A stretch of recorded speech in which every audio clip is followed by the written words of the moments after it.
Back after the break. I had to restart the computer. My code light was crashing and stuff. So we're going to do this in class exercise together. So we're going to be creating a C++ class. We're just going to do it all in one because we're going to talk about how to split them up in different classes later. We'll do this all in one class. I named it week 12 in class. You can name it dog, whatever you want. And we're going to write this.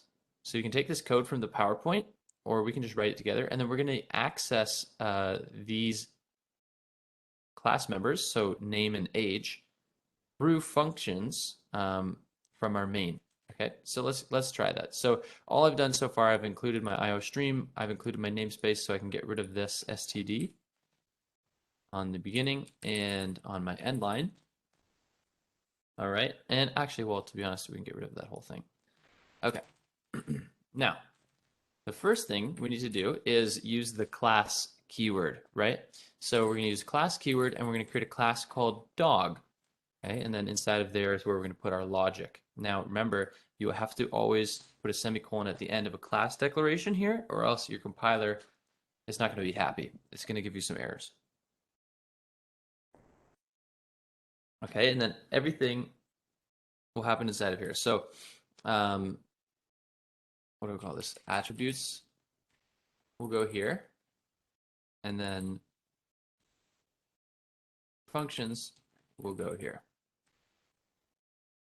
And member functions or class member functions, whatever you want to call it. Okay. So we know, or we want everything in here to be public. Now I know that's not best practice, but we're just going to do that for now. And then we're going to have a string of name and int age, right? Now because it's public, we don't actually have to have any member functions like getters and setters. We can just access them straight from the main, which is kind of what this in-class example was doing for us, right? So it says create a dog object named Spot, and using the dot operator, set the name attribute to the string Spot and the age to 5. Okay, so what we want to do now is we want to create a dog, okay, an object from our dog class. So here, my compiler is auto hinting that I've got the dog class. I hit tab, and it's saying we want to create a dog object named Spot, okay? And then on the next line, so this creates our object called Spot, created from the dog blueprint, dog class blueprint. Okay, now we can do spot dot, right? We can do those member, we can access those member attributes through the dot operator. So if I do spot, that's the name, right? See how it auto hints spot as the object, and then I do dot. See how I have access to age and name there? So how would we do this? Well, first of all, we would do, what do we think? We want to set the name attribute for the string to spot. So we know name is a string. We have to actually import, include string so that we could do this. Or C string, I believe. There we go.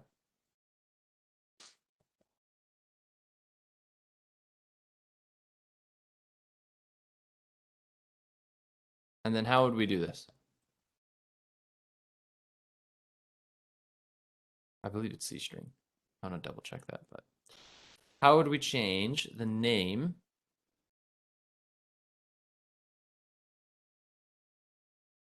Yeah, you got it. Perfect. Spot.name. Spot.name equals, and then it wants us to do spot like that. Perfect. And then same thing for the age. You got it. Spot.age equals, and set to 5. Cool. So now if I do cout,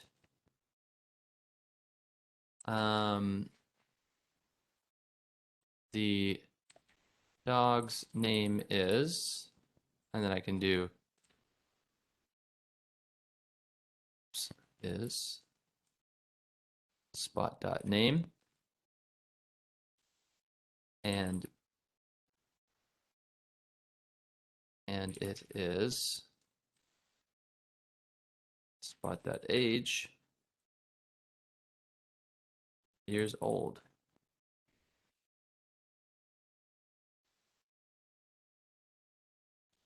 Right?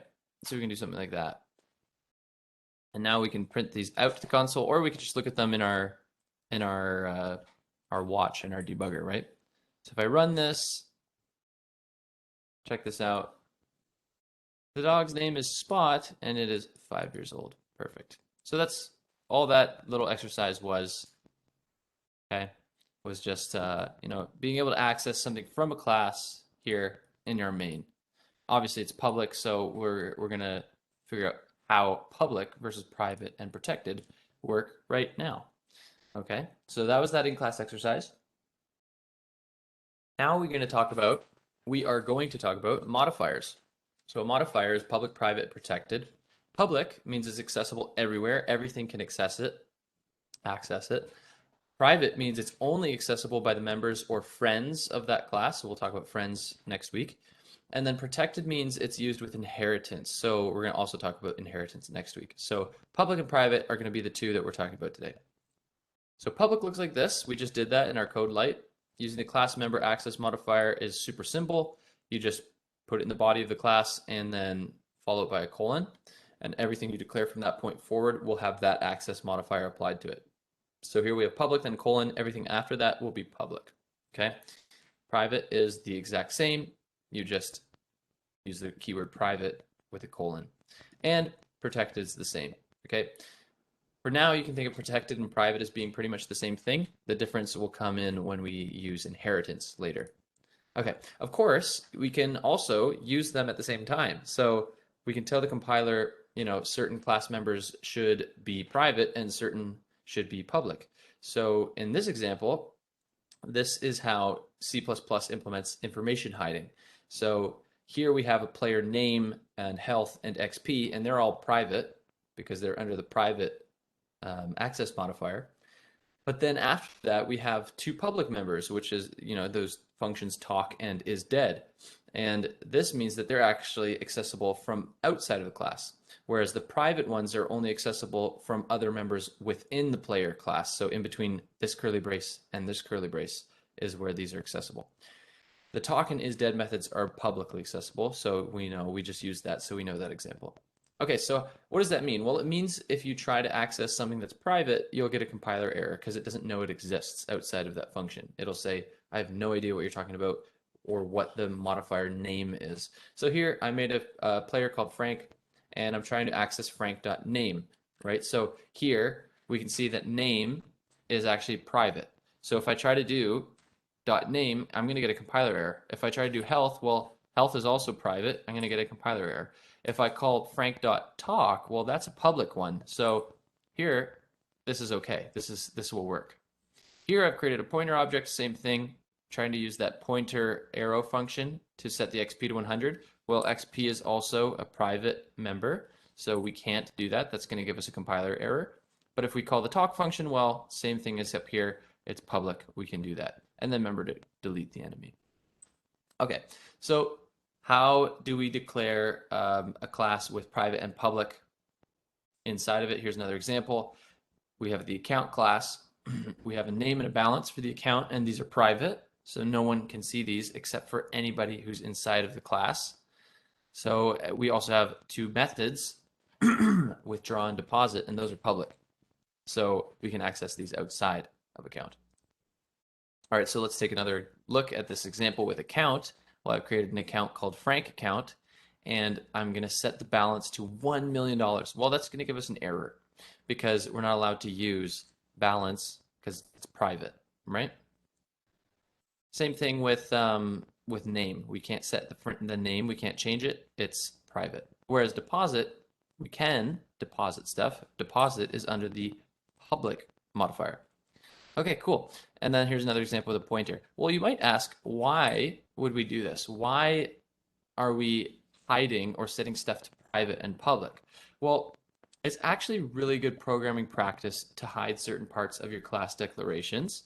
Um, the idea is you want to control the variable via some sort of public method. So you want to have some public method that sets the private parts of that class.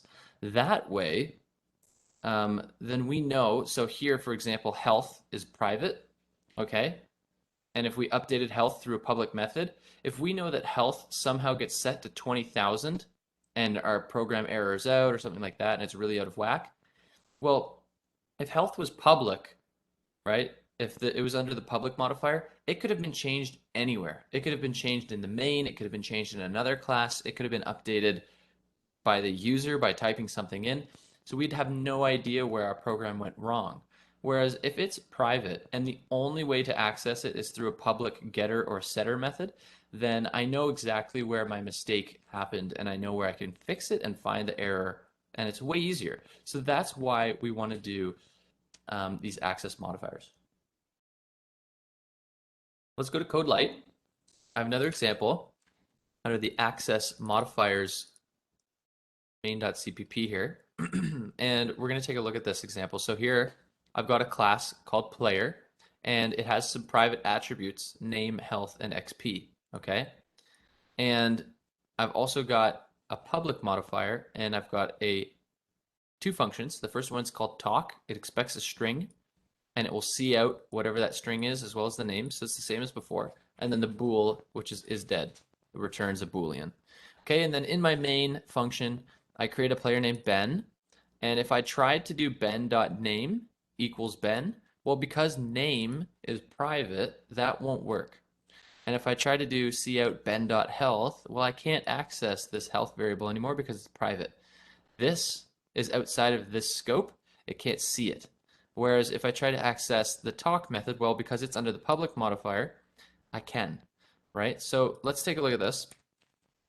Let's do ben.name equals Ben, and let's run the program. You'll see I get a compiler error. Well, actually, I should probably save it first. Control F5. Oh, I still have an old program running from Spot. Okay, there we go. And look at it. Error, std string player name is private within this context. Name is private, so we can't use name is private because of this private modifier, so therefore we're not allowed to do that. Same thing happens if I try to do ben.health. It'll say health is private. There it is, health is private within this context, so we comment that out. But if I run ben.talk and I pass it hello there, well, that's allowed because it's a public method, right? The talk method is under public on line 14, so I can say player says hello there. And it's saying player because that's what the name is initialized to here. Cool. So that is that example.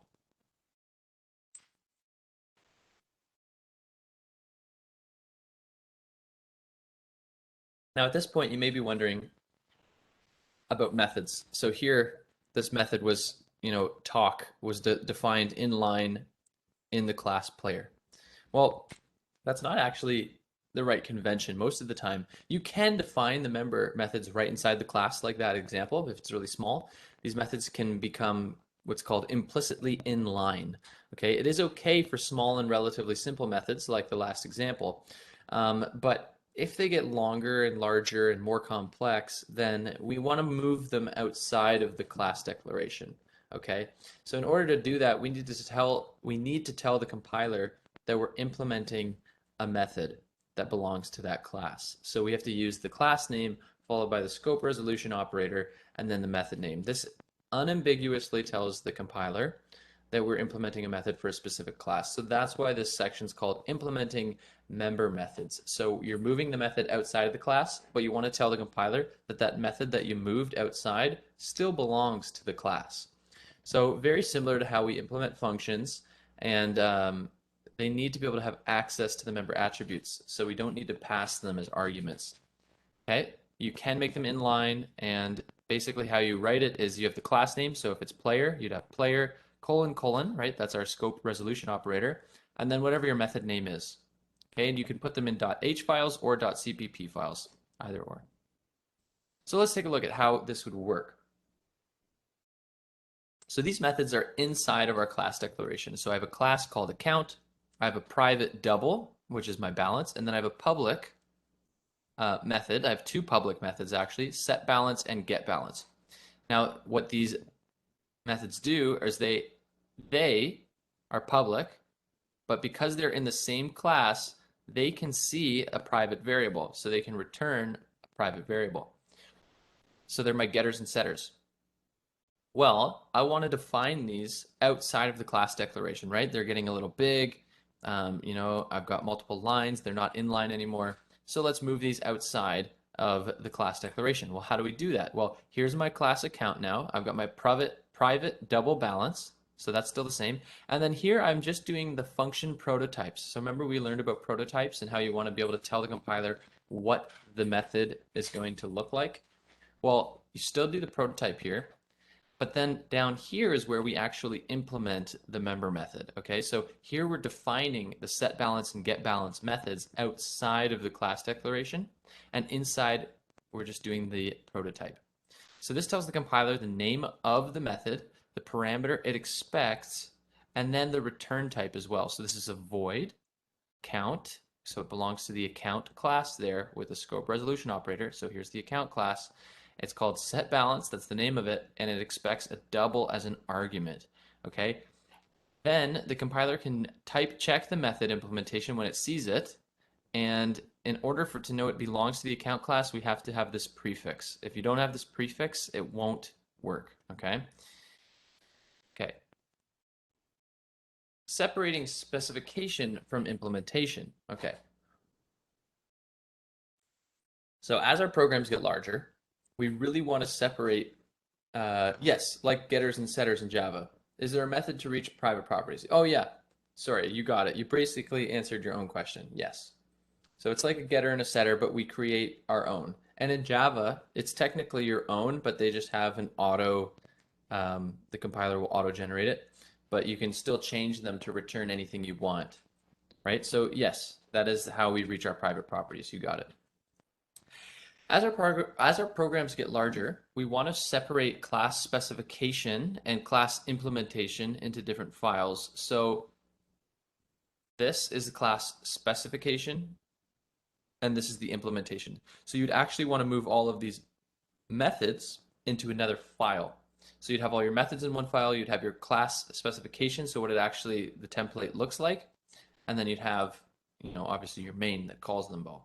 So let's take a look at what this would look like. So in this example, we have a file called account.h, okay, which is a header file, and we'll use this in our include. And then we'll pound include this in our main.cpp. So whenever we want to use this account class, that's what we'll have to do.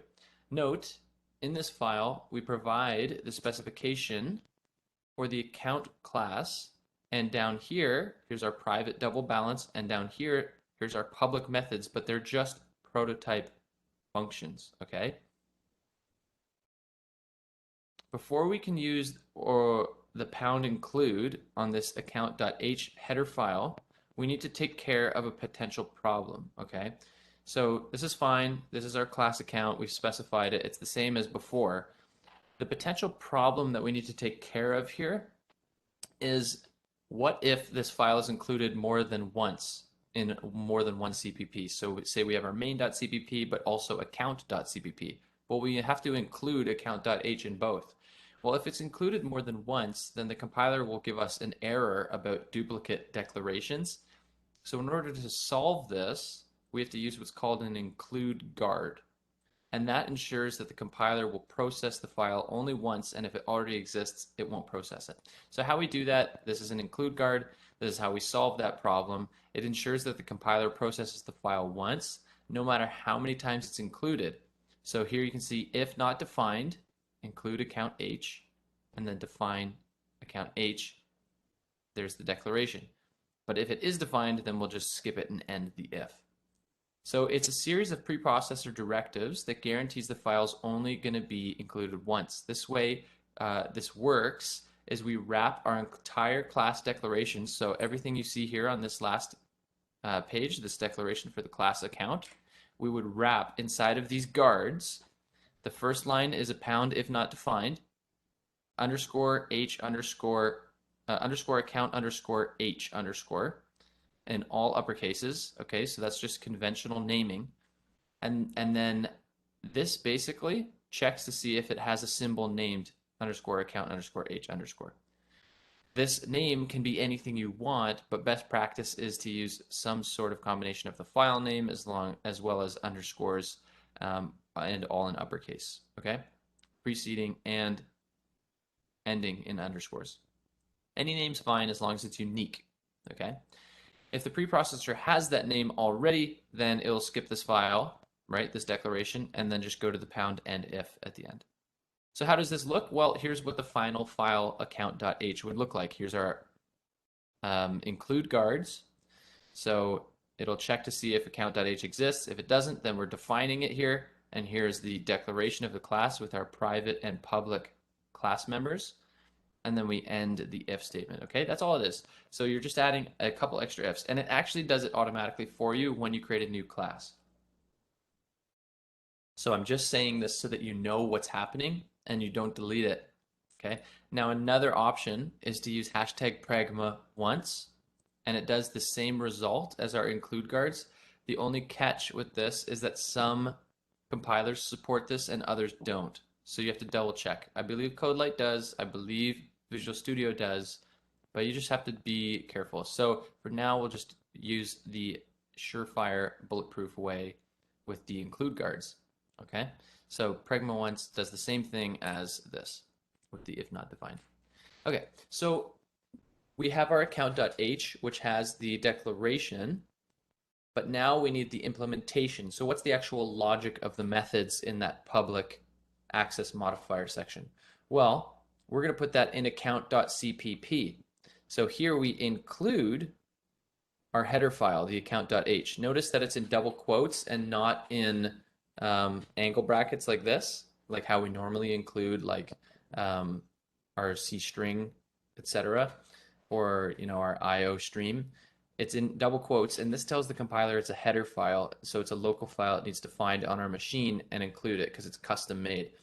And it'll find it as long as it exists.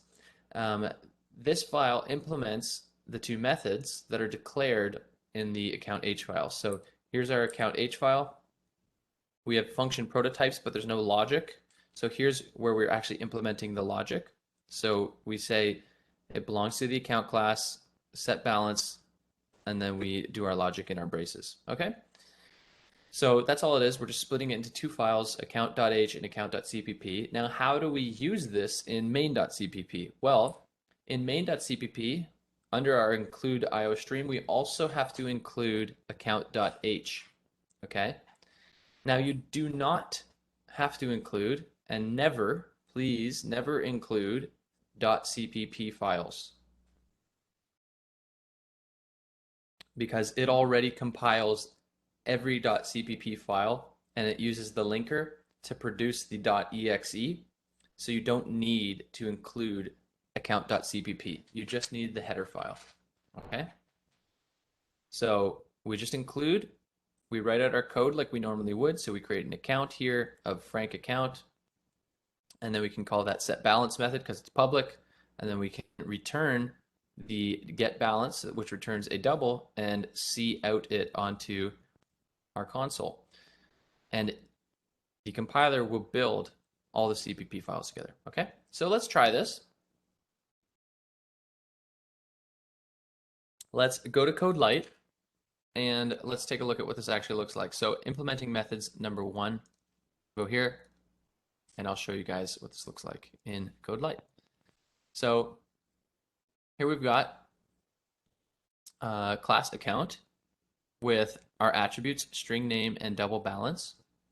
And here we've got our public methods, which are declared inline. So here's the logic, okay? Now, we want to actually declare these outside of the class eventually, okay? So set balance and get balance, they're declared inline. These ones, set name and get name, this is just a function prototype, right? It's going to be a getter and a setter for both name and balance. So deposit and withdraw, all of those, okay? Now, down here, I have the actual implementation for this function. So here is the set name prototype. Here's the implementation. So here's the actual logic in curly braces, and it just sets the name equal to n. So it has access to name up here because it belongs to account. Set name is public, even though name is private. This public modifier, because it's in the same class scope, it can modify the private variable. So it's the setter, and then same with getter, it just returns the name in a string. And then same thing, we've got our deposit and withdraw methods. Deposit, we put in a double, and we check, we update the balance to equal whatever the amount was. Withdraw, we actually check to see if balance minus the amount is greater than 0, then we'll actually subtract the balance and withdraw. Else, we'll just return false and exit. So you can't withdraw negative money with this program, right? That's what that if statement's doing. Okay, so then in our main function, how do we do this? So in our main function, we create an account called benaccount.setName, and I just set my name here, so I can call this whatever I want. This is going to update that string, and it's going to call the setName function, and it's going to pass it in this n variable and set it to the private modifier through this public method setName. Okay, so I set my name to Ben's account. I can set the balance right here, and I can also deposit more money here, and I actually see out if it's successful or not. If not, then I say it's not allowed. And then I can also withdraw, and it will either say it's okay or non-sufficient funds, and then we withdraw 1,500 here. So we can see if my original balance is 1,000, I get up to 1,200. I withdraw this, so I should be down to 700. So then I try to withdraw more than I actually own, and it should see out no non-sufficient funds. It should trigger this return false because it won't be greater than 0. It'll be negative. So let's run this.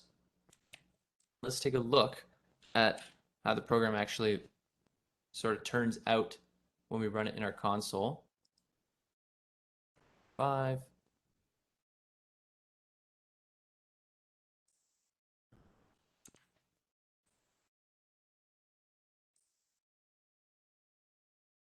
Okay. It's not running with my shortcut, so I'll just do build and run project.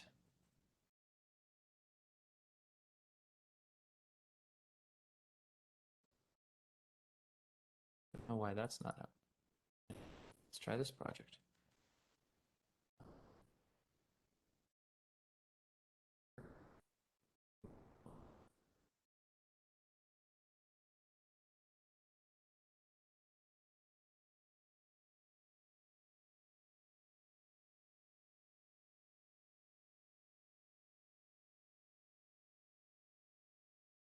Build, run. This project does not want to run.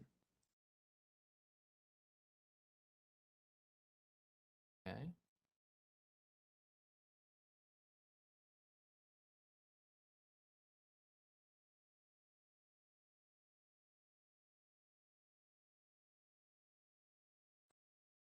Just building my workspace here.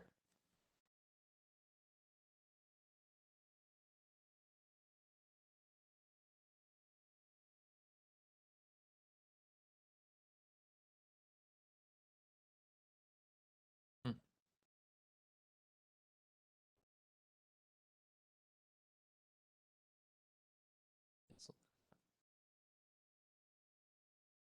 2 errors. Okay. I gotta wait for this to finish. I'll pause the recording here so this doesn't take too much time. Okay, so we finished doing that with the build. So I want to show you, that was implementing methods number 1.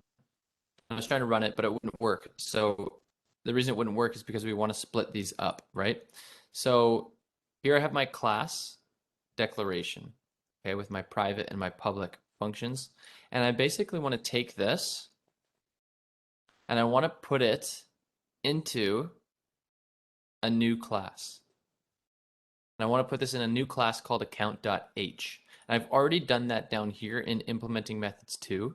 But how we would do that, and I'll show you, is I would right click my project. I would do new. under src, and I would right click the src folder, new class, and here is where we would call it whatever we want. So I would want to call it account, account, and here we can check off a couple of options. So you can use inherits, you can use a namespace, we won't worry about that. You can even set the block guard right here. We won't set any of this. Now you can also create a .hpp instead of an H. I don't want to do that, so I unclick it. And there's even some advanced functions. So for the Destructor, inline class, singleton class, we won't worry about any of that. So we'll create a new class name called account. And if I do that, we can see it creates two files. It creates account.cpp and account.h. Okay, account.h is where we want to put this declaration for our class. Okay, and we can see that automatically the code that was created by the compiler when I right-clicked and did new class includes my guards, right? My include guards. So it has that if not defined, account H, and end if. So I can delete this. This is just, a default whatever class that they've made, but I already have my class defined, so I can delete this. It has a constructor and a destructor here, but we'll talk about those later. So I'm going to delete this, and I will just take my code from here. I can cut it, and I can go into account.h, and I can paste it just like that, right? And so now we've got our class account.h in here, and that is our declaration. The next thing I want to do is from my main CVP, now I've got all of these functions, these implementations of methods, and I want to actually put them in account.cpp. If I go into account.cpp, which is the other file that was generated automatically, we can see it automatically already includes my header file, which is fine. I can keep that. But it also created a constructor and a destructor here. Now we know it's a destructor because of this tilde, right? We can delete these because we're not going to use them right now.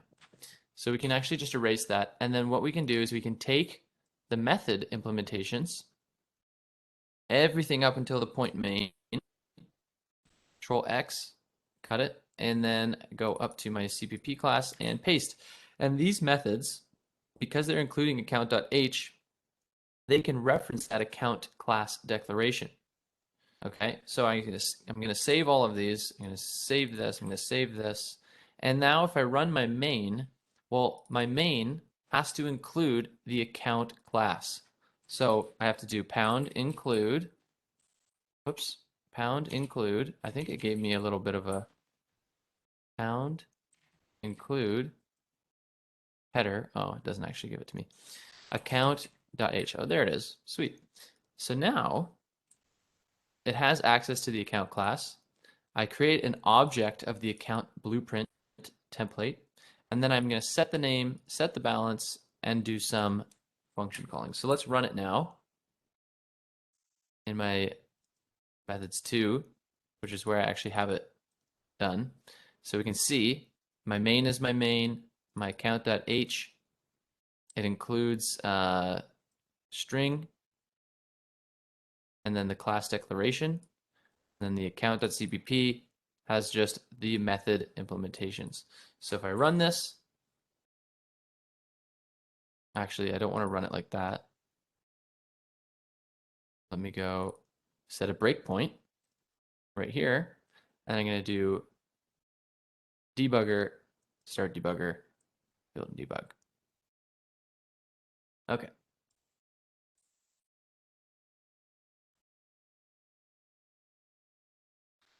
So let's take a look at this. We've created Ben account, and we can see name, balance, all of that stuff is garbage data right now. Now, if I go next, next, and refresh this, we can see the name is now Ben's account. So it did set it, okay, through that public class. It's actually getting to it through this other file right here. So it's going to account.h. When I call, oh my goodness, I'm all over the place. When I call ben_account.setName, it's going to the account class. It's looking for that public set name method prototype, okay? And this prototype is actually defined or implemented in the account.cpp file. So if I go to the account.cpp file and I go to the set name, we can see I passed in a string and it updates n, it assigns the value of n to the name variable. Well, what's the name variable? Well, let's take a look. The name variable here is whatever my private string was for my account class. Now you can see I'm using std here inside of my class declaration. The reason for that is if I include namespace std in my class declaration, I get all of that other stuff with it, and it gets a little bit bogged down. And I don't need all of that stuff from the standard library. I just needed a string, and that's pretty much it. So I just typed std a couple times. I could just include namespace std string too if I wanted to, and then I could just type string. But anyways, so we've set Ben's account. Now let's go to the next line and refresh this, and we can see same thing just happened with the set balance method, right? So here's my set balance method. Now this is declared inline, so the logic is right here. So it doesn't actually get implemented in this file for the account.cpp. It's all in the account.h file. Okay, so that gets updated. Now I'm going to have an if statement. I'm going to say if Ben's account.deposit 200, then it's going to say okay. So let's go next line and let's see if that's okay. And we will open up my console down here and let's check. Well, was it successful? Deposit was okay. So now if I go to my account and I refresh this, look, it started at 1,000, but 1,000 plus 200, well, that's 1,200. Okay, so let's keep going. We're going to now withdraw 500. Well, we should be able to see withdrawal okay. Okay, that withdrawal okay isn't coming, it is coming from right here, but it's checking an if statement, if Ben underscore account dot withdraw. Well, Ben underscore account dot withdraw returns something, and we can look at this account dot withdraw function. It returns a Boolean, right? So it either returns true or false through this Boolean here on line 17, based on if the balance is greater than 0 and it updates the balance amount, and then it either returns true or false. So there it returned true. So if true, then print out withdrawal okay, which is what it did. It printed out withdrawal okay. So now we should see 1,200. If I refresh this, it'll go down $500, and now it's at 700. Now let's keep going. Let's hit the next button. I'm going to now try to withdraw 1,500. Well, we know, okay, 700 minus 1,500 is going to go way below 0. So what happens is it should trigger this if statement. If I'm less than 0, then else return false. So it should return false, and if it returns false, if false, then we'll just print out non-sufficient funds. So let's go next and check this out.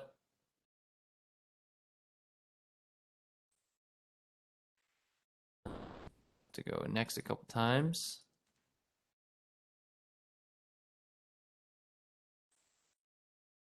Oh, it kind of got frozen a little bit.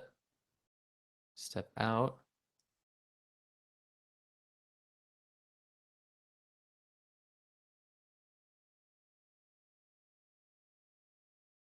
Okay. And my program got frozen. But if I just run this one more time and I move the breakpoint, you'll have to trust me on this. So we're down to 700 again. And I hit next, next, and next.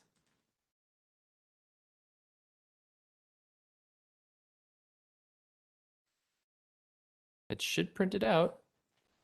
If balance minus amount is greater or equal to 0, return false. So it's not going.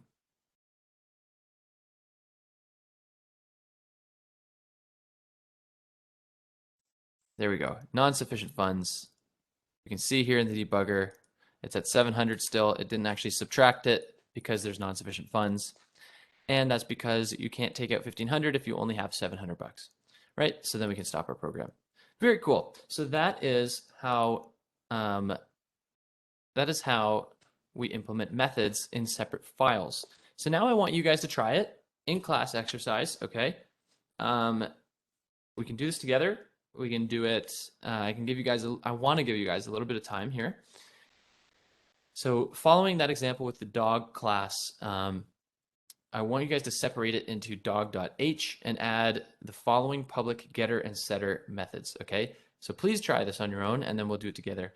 They're going to get and set each of the following attributes. So you're going to have a get name and set name, which is the name of the dog in a string. You're going to have a get age and set age, which is going to return the age attribute or set the age attribute, depending on an int passed in. So add your code to the dog.h file, and then the main.cpp will have to be created to call these methods. Okay, so I'm gonna give you guys 10 minutes to do that. I'll turn my camera off. Please, please, please try to do this because I find practice really sets it in for you on how this kind of stuff works. I still remember when I was first learning classes and objects and calling things from different files, and it does really help actually getting to do it yourself. So I'll end the recording here, or I'll stop this recording.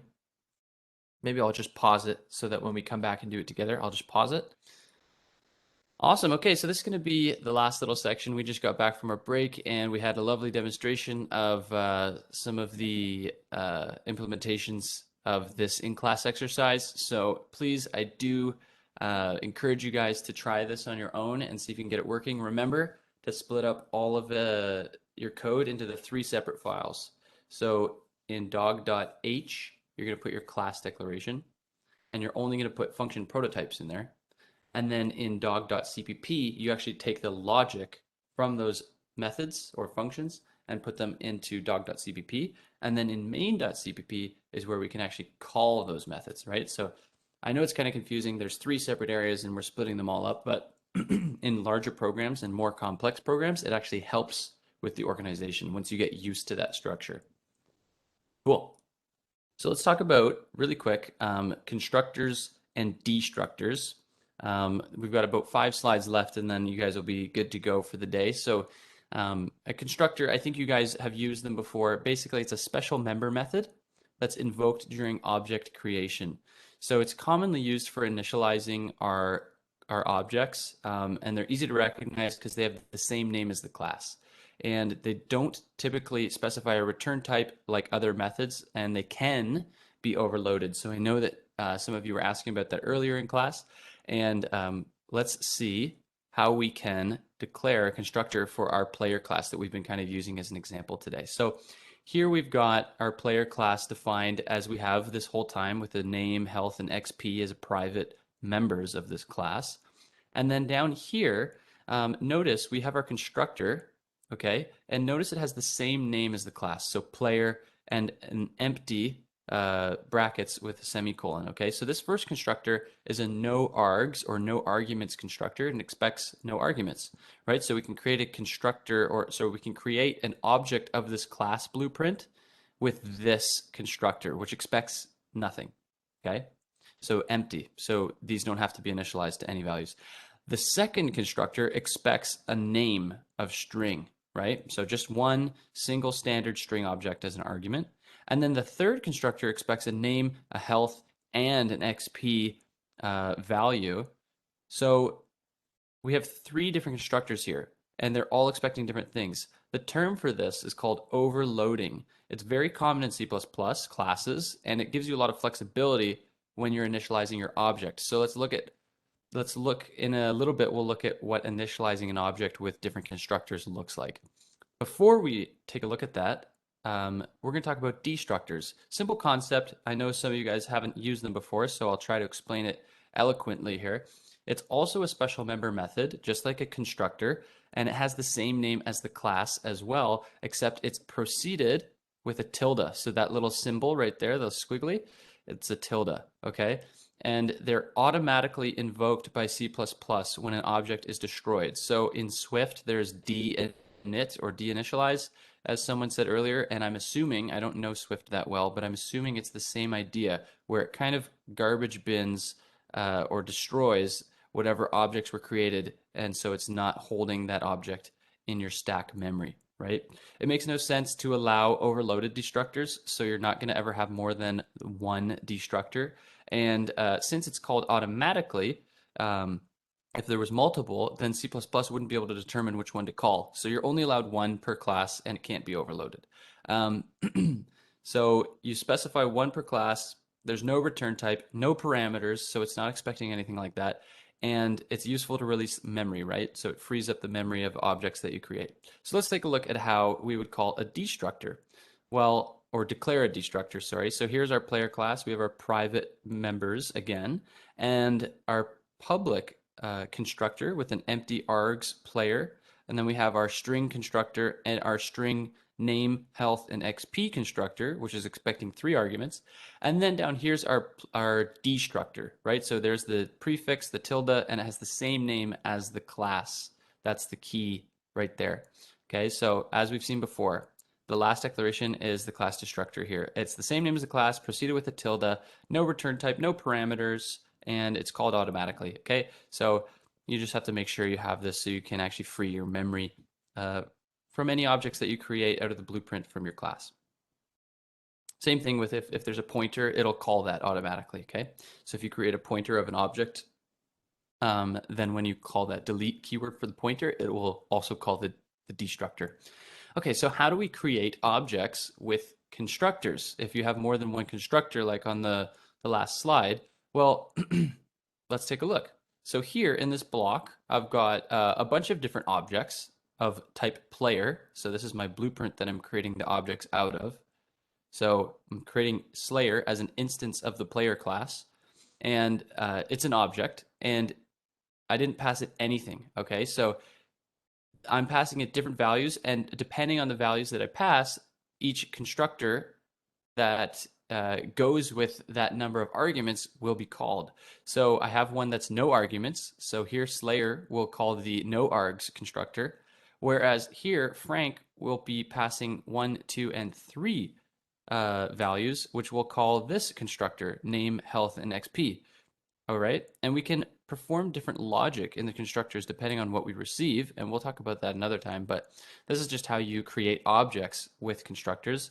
And then here we can see hero is also a player object, but it's only passing 1, and that's obviously going to use this second constructor here of name. Now the villain, player villain, is also only passing 1, so same thing, it's going to use that second constructor. And once we've ended this block, okay, so once we've left this scope, all the destructors for these player objects, right, this player destructor will be called. So this is the player destructor. Each object uses this template, and the template includes that destructor call. So Slayer, Frank, Hero, and Villain will all have their own destructors called once it exits this curly brace.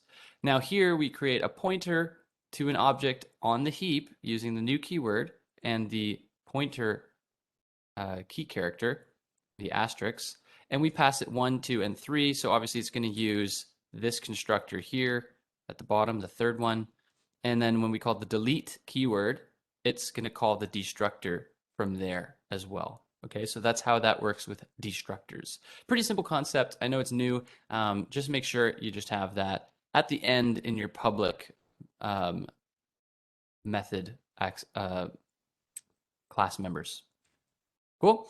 So let's take a quick look at CodeLite, and then we'll be done for the day. So in CodeLite, I'm going to view my workspace pane, and I've got Constructors and Destructors as a project here that I'm going to show you guys. And pretty simple. It's basically what we were just looking at. I've got a class of player. I've got some private class members of name, health, and XP. And then I've got a public method here called setName, which updates my name to the value that was passed into it. And then after that, I've got some constructors, right? So it uses the player class. Here's the player class again, but it expects 1 constructor of name. And here's the third constructor, name, health, and XP. So there's the 3 overloaded constructors, okay? Now we can see out different logic in the curly braces. We can do different things. We could even see out the variables that are passed in these curly braces depending on which constructor is used. So in my main, I create Slayer, and I use the set name to Slayer, which obviously is a public method that accesses this private variable name, and that's allowed, right? But then it's going to call the destructor method as soon as I exit this code block. Then down here, I create a player called Ben. I set the name. I create a player called hero and villain, and it's going to use the constructor for 3 values. And then once I exit this code block, these will all be destructed. So I'll show you what that looks like with the debugger. And then same thing here, we've got a pointer player object that's going to use the arrow function, set the name to enemy, and then we're going to create another player, but it's going to use this constructor with 3 values, and then we're going to set the name to level boss here as well, and we'll see that that will already be the same. Then we delete them, and that will call the destructor. So let's run this. Let's debug it. I'll put a. Here's our destructor, by the way. That'll be get called, and we'll see it cout destructor called. Right, so I don't even have to really debug this, but because I want to step through it, I will. So start, continue debugger, build and debug, and I will bring this over.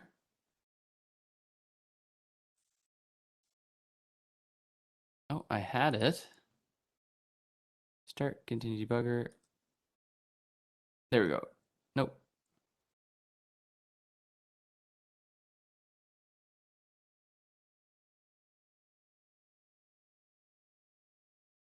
Okay, there we go. It kept exiting. I had the breakpoint in the wrong spot. Okay, so let's go through this. Here's my debugger down here, and here's my console window. So I'll have to keep switching between these, but as I hit next, and I go like this, look, there's garbage value in health and XP, but when I call the set name, Slayer will be updated right here. So I hit name, Slayer is updated. Okay, the no args constructor was called. So where is this coming from? Well, if we look up here, the constructor actually gets past this value, and then it will run this logic, right? It still also is going to call the set name, but then once it's finished creating this object, the no args constructor is finished getting called because it's using this to create the player object. So that's where this is coming from. Now, after this block, we're on line 38, I believe. After this code block on 39, the destructor will get called. So we should see destructor called for, and then it will say the name, and it should say Slayer. So here we're going to click next, next, next, and play. Now I've been having some issues with my debugger. Let's do debugger, start, continue debugger. Sheesh. Exit this. It's over. Okay, see, and it did work. For some reason, it was getting stuck. Destructor called for Slayer, right? Because it ended that scope. So then it destroys it automatically. We didn't call that. C++ called the destructor. And we can put code for when an object's destroyed. So that's what that's showing there. Now let's keep going, and we're going to create Ben, hero, and villain objects. So 1, 2, 3, 4, 5. Okay, and we can see them down here. They're all created. I've got Ben, hero, and then I've got villain. So their names are all set. And we can see the no args constructor was called. The string args constructor was called. That's line 45 because, sorry, that's line 44 because I created hero with 1 argument. Here I created hero with no arguments, so that's the no args again. And then here I'm creating villain. It's a player object with 1, 2, 3. So there's my 3 args constructor being called. And then after I exit this code block, it might be stuck again. After I exit this code block, I'll just move that down and restart this. You'll see that the destructor for each of those objects will be called. So then look, destructor called for villain, destructor called for hero, destructor called for Ben. And it's interesting the order that it does them in. It does them in the order that was last created, right? So it goes kind of back up. So there's all the destructors called. Now we've got our pointer object, and we're going to use the arrow function to set the name. Okay. And let's step through this. So we can see my enemy. There's my memory address for it. Oh, is it stuck as well? It is. Sheesh. Build and debug. My debugger's a little bit broken. Okay, so then there are no args constructor was called here because I did new player and I passed no arguments. But then I called the set name function, so it should have the name enemy. If I go in here, it does have the name enemy, but it has garbage values for health and XP. And then here, I try to make another player, but I'm going to call the 3args constructor. So let's see, 3args constructor was called because it was level boss 1300. And then I'm going to call the set name function. And if we expand this, we can see the set name function, it was set to level boss. And then when I delete them, the destructors will be called. And there's the destructor called for enemy and destructor called for level boss. And that's how that works, right? So that's your destructor and constructor. So just make sure you have those, you understand them. It's very powerful to be able to choose, which constructor you want to use and to be able to overload them, as well as having this destructor here at the end for C++ to automatically do some garbage disposal of the memory. All right, that's all I have for material today. We don't have a quiz for today. We will next week probably on this material, and I'll expand next week onto polymorphism and inheritance and all that good stuff. So get some practice with this. I'll post the code from today's class online, and I would love for you guys to take some challenges, come up with your own, get creative with it. And I can post some challenges to Blackboard too. They won't be for marks, but it will be for, your own professional development. Object-oriented programming is really, really a huge concept to understand in terms of the workplace, and understanding programming and modularizing it, and yeah, it's just really, really important. So make sure you get this in C++, but in every language, that concept of splitting things up between classes and calling objects from instances of classes. So if I were to ask you guys again, I started this video asking you guys a question. What's the difference between an object and a class? What would you guys say now after we've kind of learned a bit about what the differences are? And hopefully we get it right. Hopefully I see that you guys have, changed your opinions a little bit. I mean, you guys were pretty much there at the beginning as well, but hopefully, there's just that definition that stuck with you from today. But yeah, it's a great concept to know and understand. So what is the difference between an object and a class? That's a pretty key thing. There is a big difference between them. Let's see it in chat, what you guys think.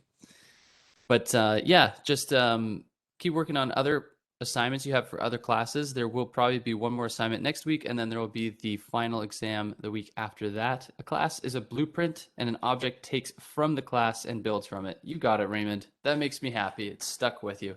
Okay, perfect. Thanks so much for coming to class, guys. Enjoy your week, and I'll see you guys next week.